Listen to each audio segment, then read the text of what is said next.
বৃহস্পতিবার নির্বাচন ভবনে প্রধান নির্বাচন কমিশনার এএমএম নাসির উদ্দিনের সাথে বৈঠক করেছে বিএনপির প্রতিনিধি দল। বৈঠক শেষে বিএনপির স্থায়ী কমিটির সদস্য নজরুল ইসলাম খান বলেন, বেসরকারি ছাপাখানায় ব্যালট না ছাপানোর দাবি জানিয়েছেন তারা। ভোট দেওয়ার সময় যেমন ধরেন ৮টা থেকে ৪টে, সেটা 7:30 থেকে 4:30 করা যায় কিনা, বা কোনোভাবে একটু সময় বাড়ায় সবাই ভোট দেওয়ার অধিকার নিশ্চিত করা যায় কিনা, বুথের সংখ্যাও বাড়ানো যেতে পারে।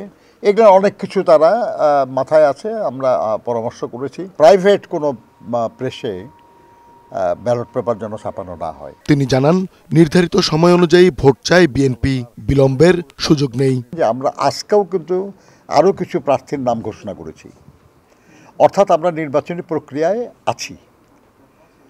খোদা না করুন অনিবার্য কোনো পরিস্থিতি ছাড়া আমরা এই প্রক্রিয়ার বাইরে যেতে চাই না। আমরা নির্বাচন চাচ্ছি কারণ জনগণের অধিকার আমরা জনগণের কাছে ফিরিয়ে দিতে চাই। তাদের এই অধিকার বিলম্বিত হোক, এটা আমরা চাই না।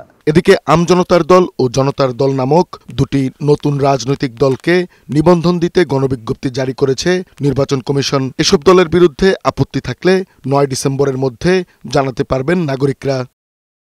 এছাড়া জাতীয় নির্বাচন ও গণভোটের তফসিল ঘোষণার জন্য রাষ্ট্রপতির সাথে সাক্ষাৎ করতে চিঠি দিয়েছে নির্বাচন কমিশন।